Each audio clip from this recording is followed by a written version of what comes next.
안녕하세요. 시장의 마법사입니다. 자, 구독자 500명이 1차 목표인데 여러분이 좀 도와주십시오. 조금만 더 하면 될 것 같습니다. 저도 열심히 하겠습니다.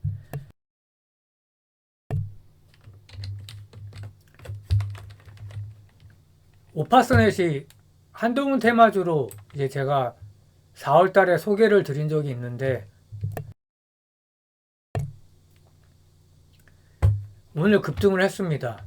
네, 뭐 어떤 회사인지 잠시 살펴보면 네트워크 통합 및 시스템 통합을 주요 사업으로 하고 있고 용역 매출인 네트워크 구축 및 유지 보수로 구성되어 있다.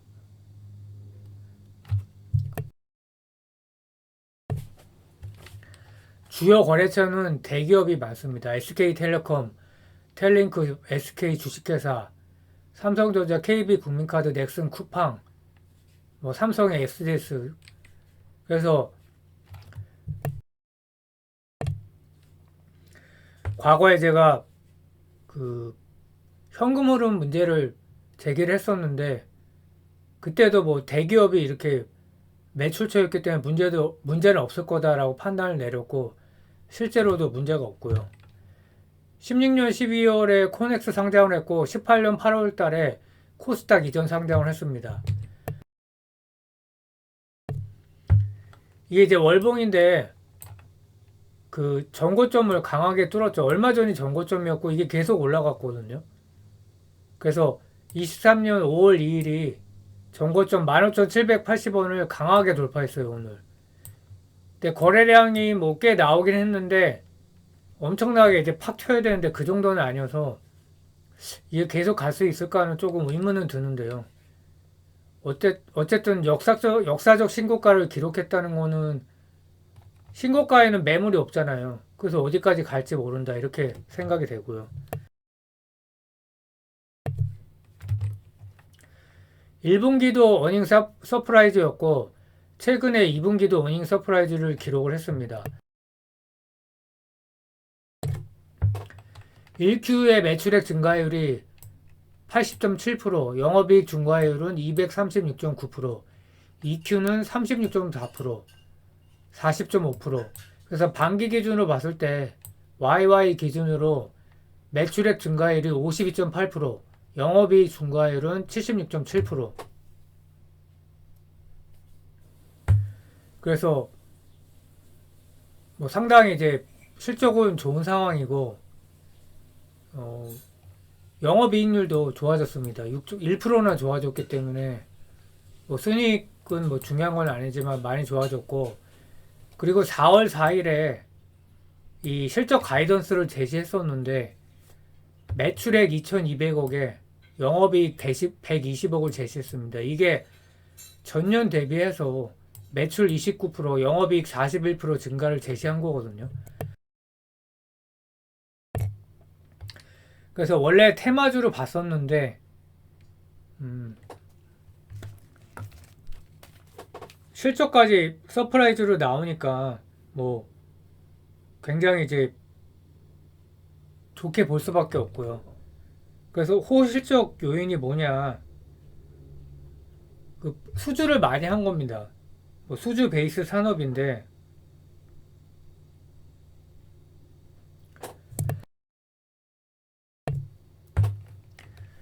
현재 뭐 제가 뭐 수주 잔고를 보니까 뭐 전에도 많이 있었어요. 근데 이제 뭐 특별히 늘어났다기보다 이제 뭐 이게 1543억이 또 3, 4분기 대부분 매출로 실현된다. 그래서 그 가이던스 달성 가능성이 높다. 이게 중요하고요.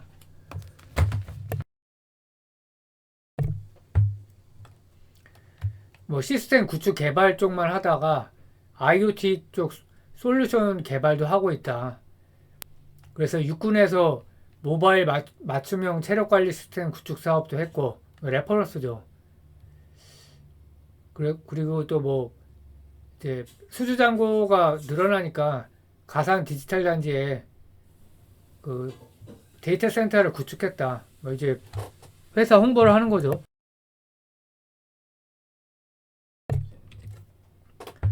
그래서 2분기 기준으로 반기 기준으로 봤을 때 수주 잔고가 1543억이다. 이제 이게 수주를 계속하고 또 수주 잔고는 시간이 지나면 매출로 계상되고 그런 거죠. 뭐 네트워크 ITO 운영 및 고도화 계약 이쪽이 많고 또 뭐 다른 쪽이 많이 있고 그런데 뭐 통신 장비 사업하고 비슷하죠.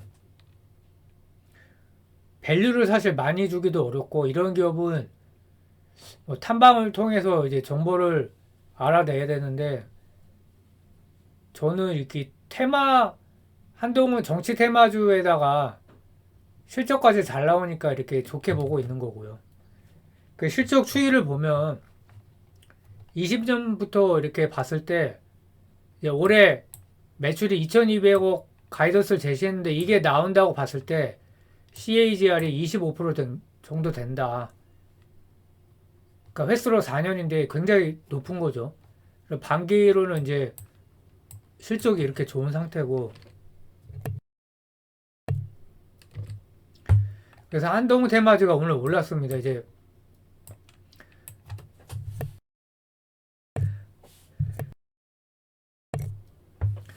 증시가 오락가락 하니까 이렇게 막 뭐 초전도체부터 맥신인가요? 또 뭐 그거 새로운 물질인가요? 그게?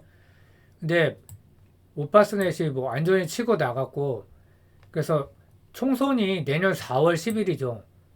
그래서 대선이면 벌써 1년 전에 시세를 내고 끝났는데 총선이다 보니까 그리고 아직 좀 불확실하죠. 어느 쪽이 절대 우세다 이런 게 아직은 알 수 없기 때문에 근데 이제 조금씩 시세를 냈다 조용해졌다 계속 그렇게 반복을 하고 있는 것 같습니다.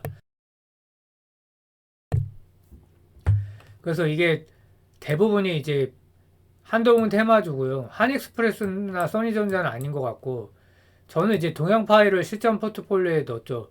근데 2분기 실적도 이게 괜찮게 나왔는데 언젠가는 움직일 거로 생각을 하고 있고 근데 대장을 항상 잡아야 되는데 그게 참 어렵죠.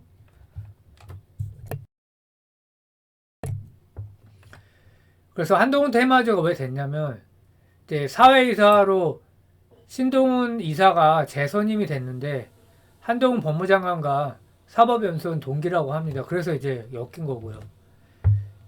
주요 주주가 이렇게 장수현 씨 외에 뭐 여러 명이 있고 지분 구조는 안정이 돼 있어요. 근데 이제 작년에 6월하고 작년에 연말에 이제 한동훈 당 대표 소리 막 그때 엄청나게 불었었죠. 근데 임원들이 이렇게 매도를 했기 때문에 회사 자체가 뭐 되게 믿을 수 있고 이제 그런 회사로 보기는 어렵고 뭐 매도를 꼭 나쁘게 봐야 되냐 근데 좋게 볼 수는 없죠. 그 사전 공시제도를 한다고 했는데 오늘 또 보니까 그게 또 미뤄져서 그래서 제가 환율 떨어지면 미국 주식을 해야 된다는 겁니다. 이런 좀 불공정한 플레이에서 이길 수 있어야 되는데 쉽지가 않거든요.